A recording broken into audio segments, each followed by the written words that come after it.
CBS News White House and senior foreign affairs correspondent Margaret Brennan is at the White House. So, Margaret, Monday morning the president tweeted in support of his son's meeting with the Russians, writing, quote, "Most politicians would have gone to a meeting like the one Don Jr. attended in order to get info on an opponent. That's politics."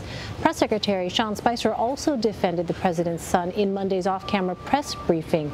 Was the meeting really business as usual for a presidential campaign? It is not business as usual to try to get opposition research from a hostile foreign government or those associated saying they represent that hostile foreign government, which was why the Don Jr. emails that he released and which journalists had obtained were so concerning, because they literally explicitly put in black and white this presumption, this offer that the Russian government was trying to help the Trump campaign and help him win the White House.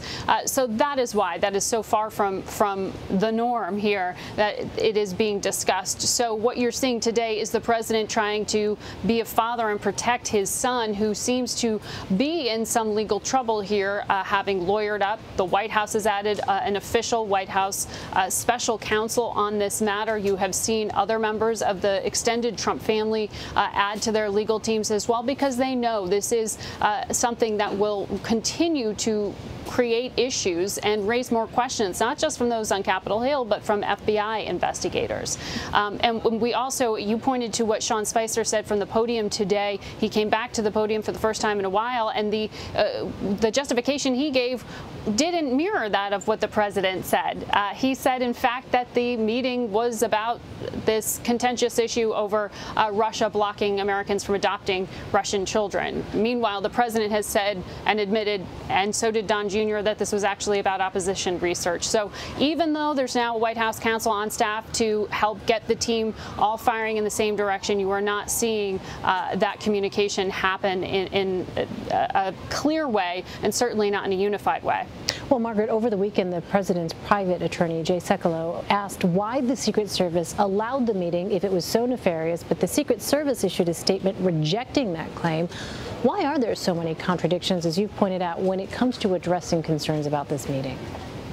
Well, it's an unusual thing for one of the members of the president's own legal team, who is supposed to be protecting the president and his interests, because he is, of course, their client, to then also be, by extension, defending another client, Don Jr., who has his own legal team, and really it seems like muddying the divisions in the waters here is creating more problems for Team Trump than it is really providing any kind of protection. It seems to be opening up more questions or showing more contradictions in the excuses that have been made. Of course, the example you just brought up, the Secret Service came out and said, wait, we weren't even protecting the president's son at that point. We wouldn't have been protecting him from these kind of individuals. At the time, the Secret Service was protecting Trump Tower, but that was security screenings. This wasn't screening individuals to decide whether or not they are appropriate for the president's son to meet with. So that is a bit of spin from one member of the president's legal team trying to justify what his son did, saying, well, in the scheme of things, they didn't think it was a threat. But it's not the Secret Service's job to determine that anyhow.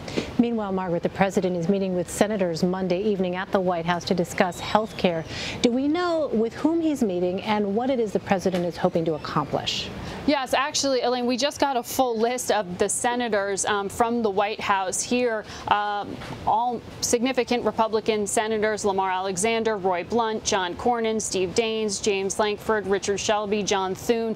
They're all here to help push in a direction that the White House would like to be towards actually getting this bill to the Hill, to the floor, and eventually to passage. But as you know, there's still some disagreement over what is in it itself, because it has gone through some permutations from that initial draft in the House, and we still have concerns, and the Republican senators really need to get their party in line and behind this if indeed they choose to support the bill that the president is putting his shoulder behind. As you know, the timetable has also been complicated, not just because of the summer recess that we're getting closer to, but also because Senator John McCain has had to undergo some emergency surgery, or at least some surgery that had to be done immediately in his case.